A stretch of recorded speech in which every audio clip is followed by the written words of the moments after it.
Hey everybody, welcome to this episode of Thinking Outside the Longbox. I'm Gabe. I'm Tim. I'm Juan. And today we are going to be talking about the FX? Yeah. Hulu. Hulu? Oh, Hulu. is it a Hulu show, Helstrom, based on the Marvel comic book Helstrom / Son of Satan. Which I had no fucking idea and his until sister, today. Satana. Oh, really? Not the slightest idea. Oh, Because there's nothing, it doesn't say Marvel anywhere. So, this right? They probably kept it that way on purpose. So it's interesting because I listened to another podcast called Behind the Bastards, and he does, like, even though I'm listening to old episodes, he does commercials that are like updated in the episodes through Spotify somehow, and he's been advertising Helstrom on Hulu, and he talks very specifically and at length about how it's based on a Marvel comic.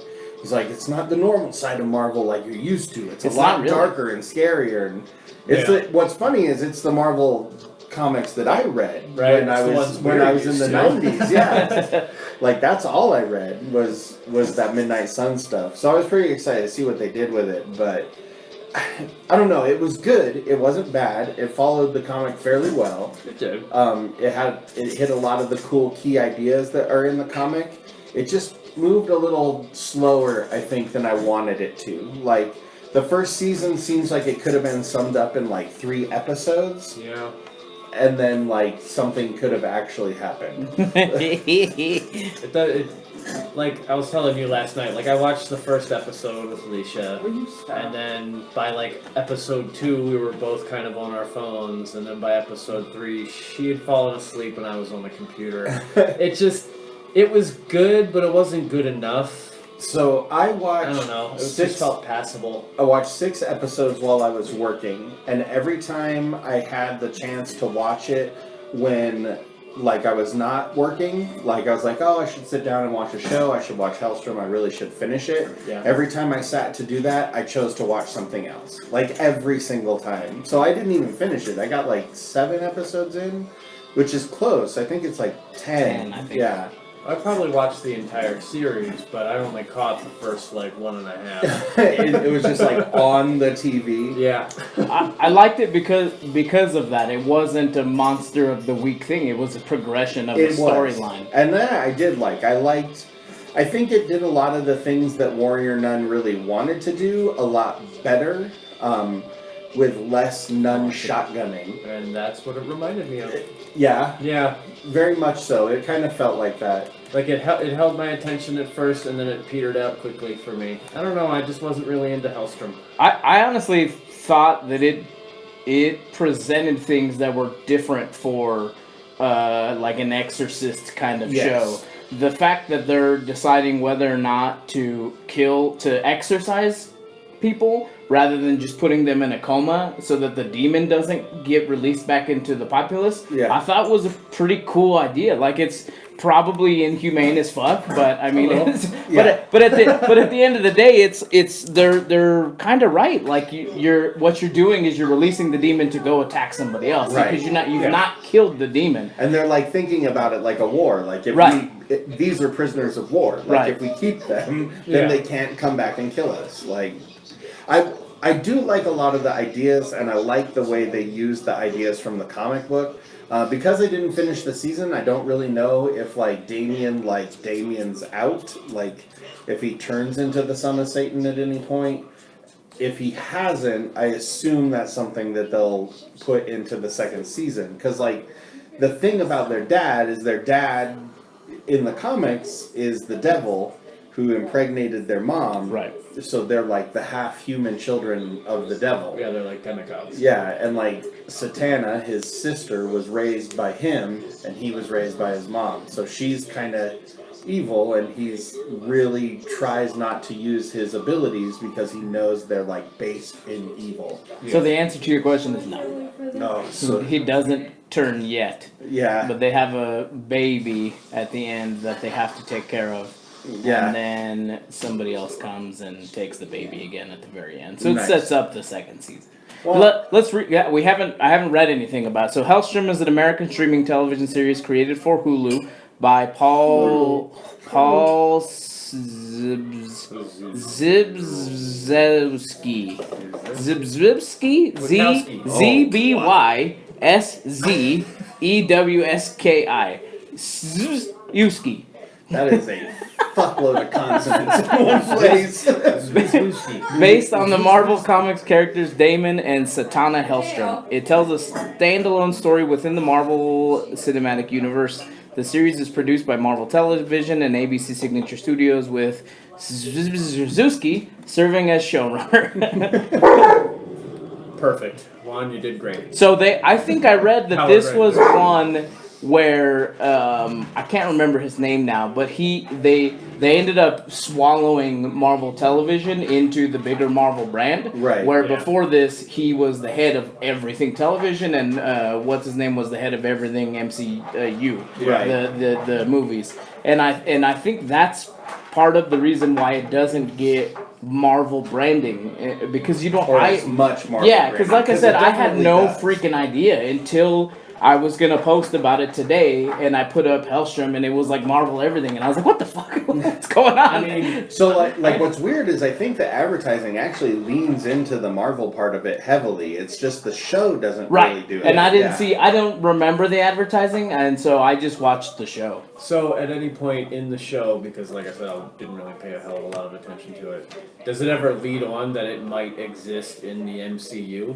Or does it feel like it's its own thing? No, I don't think so. I didn't. If they were there, I didn't see any time. I could look it up. If I they mean, if they there's no were there, direct they were ties, subtle enough that I missed them. I mean, Like, because if there are none, I'm curious to know if it's like in there, but maybe it's detached side thing. like a fully like separate story. Well, because we know that Blade's coming, and how the hell are they going to insert Blade if they don't have anything exceptionally weird? Right. Like Doctor Strange is not enough. We New need, like, Mutants. We need like Dark Weird. Or no, that's the other company Yeah, that that's- has that still. That's the well, X-Men. it's Not like, anymore. It's like Fox Marvel.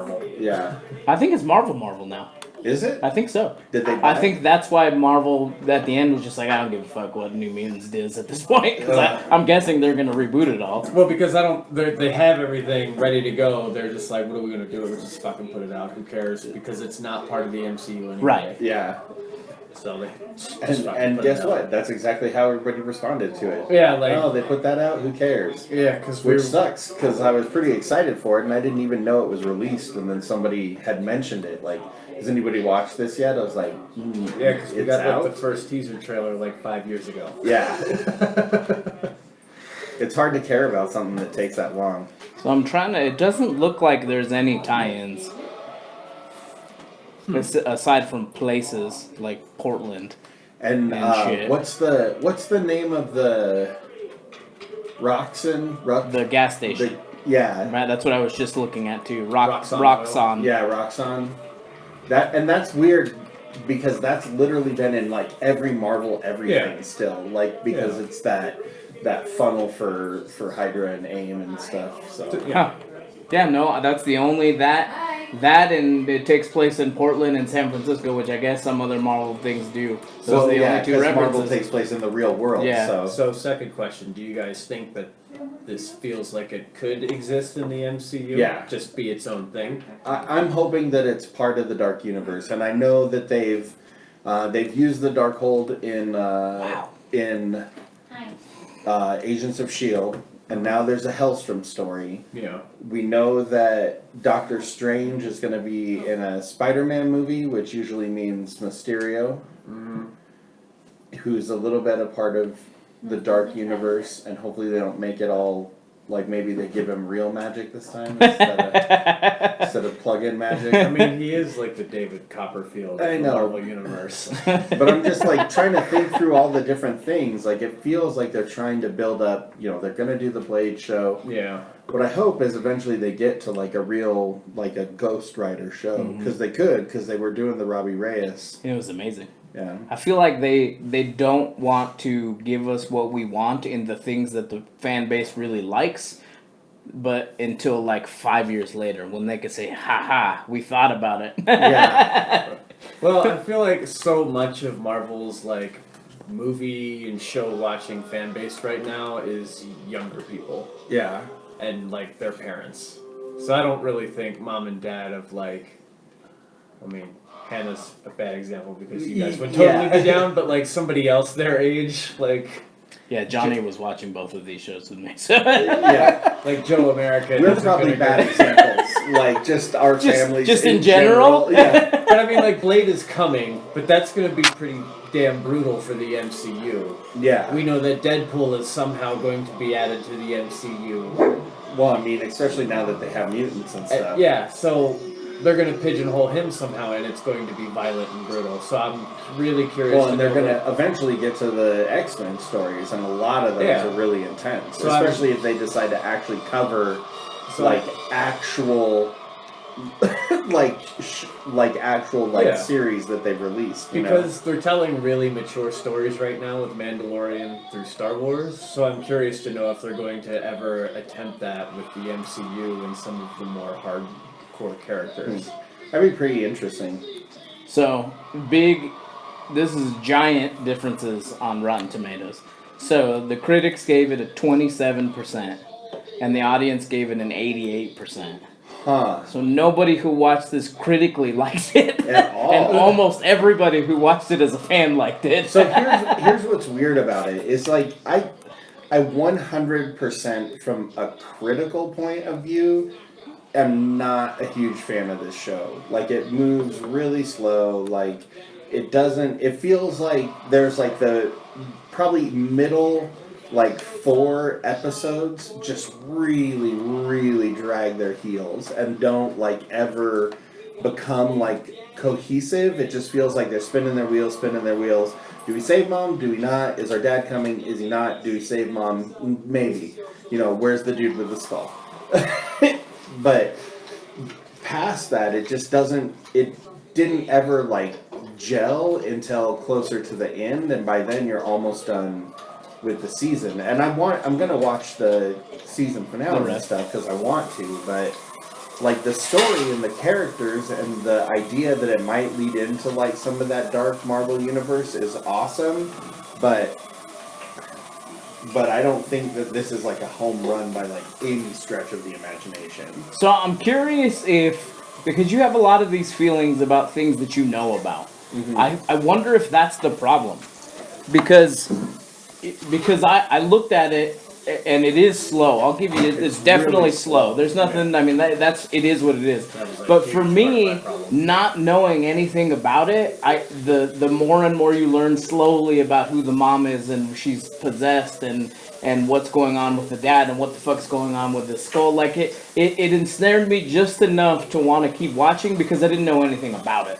And I feel like if I would have known, maybe I'd want them to approach a certain point much faster than they were. And I feel like, I'm curious if that's why you feel that way about some of the things, but it's just topically about this. So I feel like my problems with it are all like technical problems. Like it's paced slowly. Some of it's framed really weird. Like it just doesn't, like the acting's not bad. I love the story. I love where it goes. But I genuinely think they could have told a more cohesive story by compacting the story. I think there's a lot of things that I feel that way about. Like Evil, which we're going to be talking about here in a little bit. Evil is like 14 episodes long. They could have told that story in like 7 episodes, no problem. But what they've done is they've chopped up the show where it's like Monster of the Week and then like continuing storyline. And because Helstrom... I just don't want the kitty to chew through cables. Chewing on cables. Because Helstrom doesn't have that like Monster of the Week aspect to it, it's dedicating like effectively a full hour to the story, which is great if the story like deserves 10 hours of television, which I don't think that particular story arc really needs. Right. Like it See, I don't know anything about the story arc though. Well, I know, but even after watching it, I just don't think it needs that. Right. Yeah. I said this before we went on. I like Helstrom more for the storyline vision, and I like Evil more because I feel It's like more it's entertaining. more exactly. Yeah. It's way more like a genuine exorcism demon kind of series than Helstrom is, and that's how they both come off. I have no idea if Helstrom is supposed to be that way or not, but it just entertained me more episode to episode. But I like the storyline more in Helstrom because Evil doesn't. The storyline is so thin because it has so many episodes. It's hard to keep up with the bigger storyline. Right. There were definitely times where I was like, well, who are those guys? Yeah. Like, where did they come from? I'm just going to assume the Vatican. And we'll talk more and more about that show, but I think, you know, for me, I just know that because it doesn't, instead of having monster of the week, it has like problem of the week. Like, we have to solve this problem. And so often the problem solved is we're just running around town trying to figure out where something or somebody is.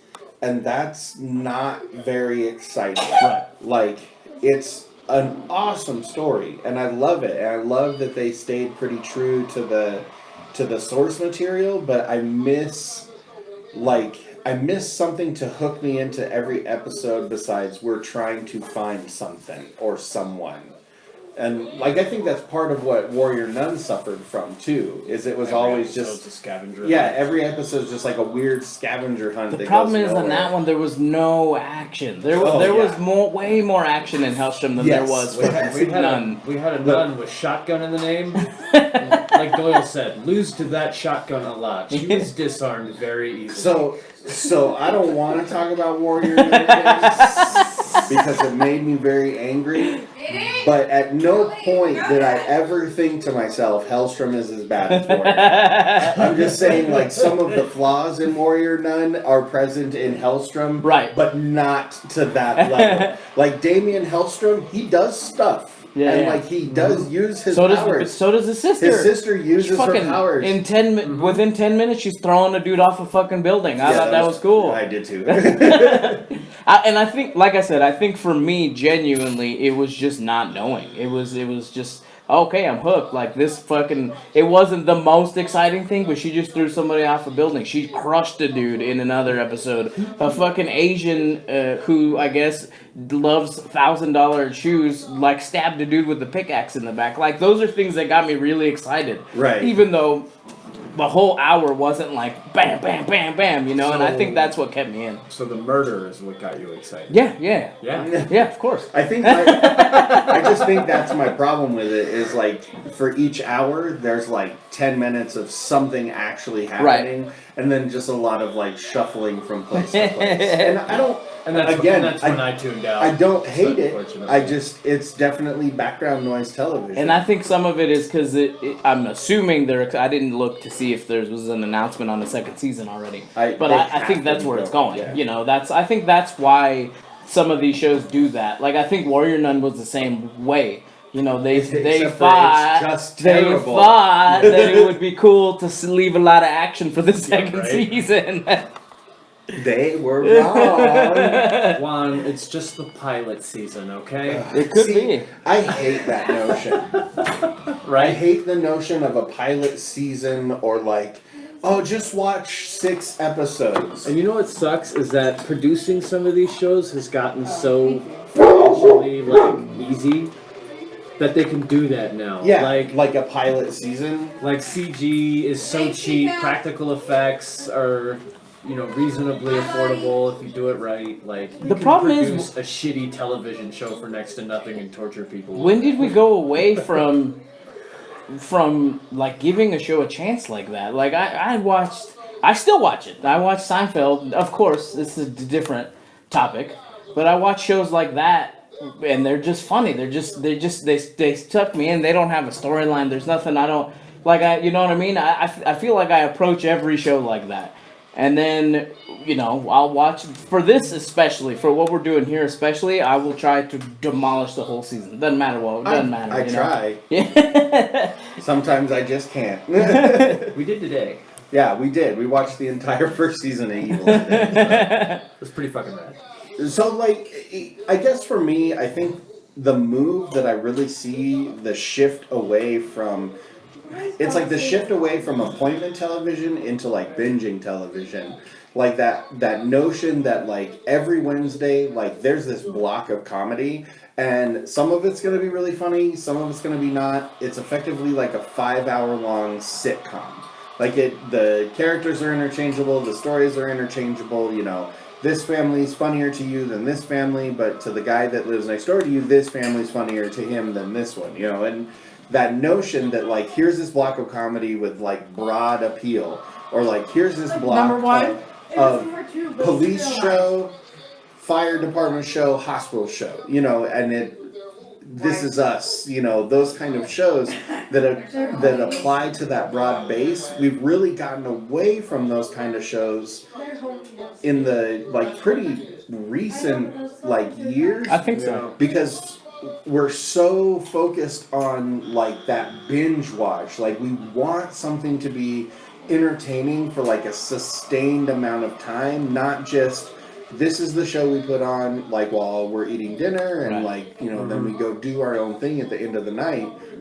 We don't just watch like, you know, TGIF. We watch, you know, 16 hours of something over 2 days, which is absurd. Like we shouldn't be sitting and watching that much television, but we do. It makes me laugh because it's, you know, in a kind full of what the show's about. Yeah. in a full season of something. It's kind of the way the show used to be. Yeah. In a full season of something normal.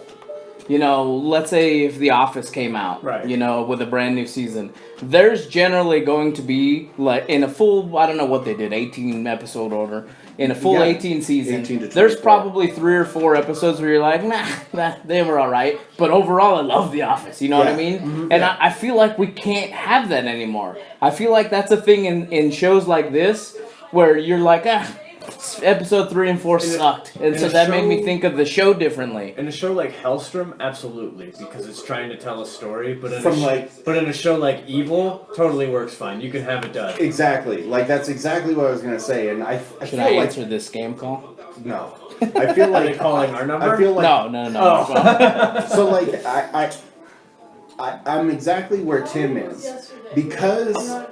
And like obviously we'll talk more about Evil later too, but because Evil's a procedural and like each episode has its own independent story that ties into the main story, there are definitely episodes where it's just like, meh, you know, like the one with the fucking meme song on YouTube or whatever. No, that one was awesome. I loved that one. You're fucking wrong. The one I just really wanted to talk about it. The one where he's like in the basement. I wish we were just talking about Evil. I wasn't. Well, never mind. There's yeah. Let's talk about that. There's episodes let's try not to give that too much didn't away. Hold up as much, but that's fine because in 40 minutes the next episode's going to have a totally different plot line. Right.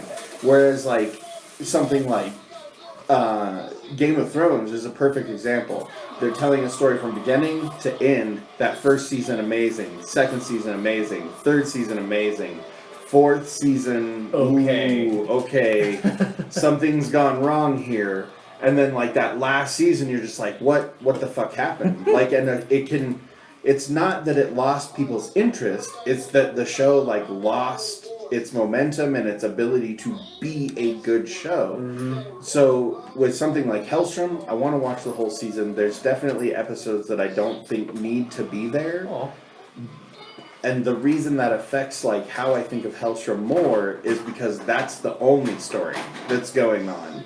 You know, there's nothing to separate the crappy episodes out and make them something worth watching. I think there are other storylines. They just don't evolve. Correct. Because the and I can't remember her name. The in practice nun. She's gonna be a nun. Like I'm excited to see. Training. There you go. Yeah. I'm excited to see where she goes. I'd like to see where the Blood. I think they're called the Blood. That group. I'm excited to see kind of what happens with those people in the comas. Part of the overarching story. Right. And I don't know. I mean, maybe it is. You know what I mean? I'd like to see some of those other things branch out eventually. For sure. But I think that's why I gave it a pass, because I literally knew nothing about this. And it just found one little thing to keep me excited about it every single time. Yeah. Well, let's go around. Tim, what do you get it? I'm thumbs middle. Thumbs middle. I liked it. It just didn't hold my attention. How about you, Juan? I'll give it 2 demons up. 2 demons up. Yeah. I'm probably gonna give it like one devil horn, but it's like a Tim Curry devil horn where it's twisty and kind of cool. So, like, I'm excited to see where it goes. I definitely want to finish the season. I feel like I'm more interested in what comes after this season, right? And I hate that feeling with TV shows. So, can you stop? Can you stop? This cat's being a little Yeah. Satan itself. This cat's gonna get electrocuted to death. Yeah, it just got done attacking my foot again, like I was telling you about before we pushed record. Say no, he's not going to get electrocuted. I don't know how your breakers are handling this in this house very well. Well, with that said, let's not electrocute my cat. Be sure to. I'm not electrocuting your cat. No, your stupid cat is electrocuting himself. Be sure to visit us, TOTLB.com. You can find all of our social media, Facebook, Twitter, Instagram, all of that from there. Now you can go to youtube.com/thinkingoutsidethelongbox.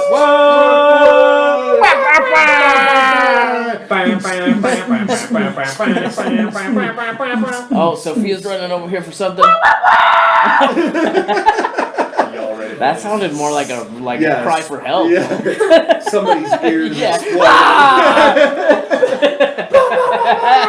Be sure to visit us at youtube.com/thinkingoutsidethelongbox. I'm going to tell you a quick story. So Hannah says to me, she goes, if I could go back to the future, which is her way of saying she wants to go to the past. Oh, okay. Because, I was like, has she been to the future? No, because she's seen Back to the Future, yes, and that's what happens. Gotcha. Okay. She goes, if I could go back to the future, I would go to China, and in China, I would tell the person that's about to eat whatever that gave them COVID, no, don't do it. You're going to cause a global pandemic. And they're going to say to me, wow, that's I'm like, kind of racist of you. I was like, is that how Chinese people sound to you? She goes, yes. I'll need a translator. Like, I just. She's been hanging around Doyle too much. Yeah, for sure.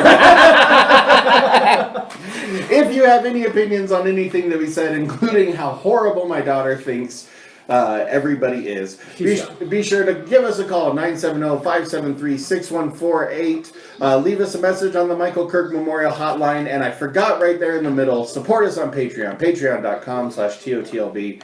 We'd love to have you join the ranks. How many of my Patreon videos do you have left? Or? Just 2, I think. Okay, so I should record some this week. Yeah, I was actually gonna text you the other day and I forgot. Nice, awesome. Well, but yes, definitely we are getting some reviews of stuff that we don't necessarily talk about on the show. Yeah, and the shit that the reviews and the interviews that we're doing are actually doing really well on our YouTube channel. So be sure to go there, check out that Tommy Chong interview. What's that really YouTube address again? It's youtube.com/thinkingoutsidethelongbox.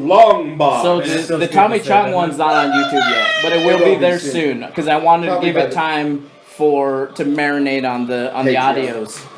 Well, it was on the Patreon for like a week and a half, and then it released. You know what's weird is I don't know if like the cat has a death wish, or well, yeah, wants to annoy you because it's over there again. I don't know how YouTube quantifies that if you're not going to YouTube and watching it, and you're just watching it in Patreon. It's still on there. Yeah, it just records the view. So good.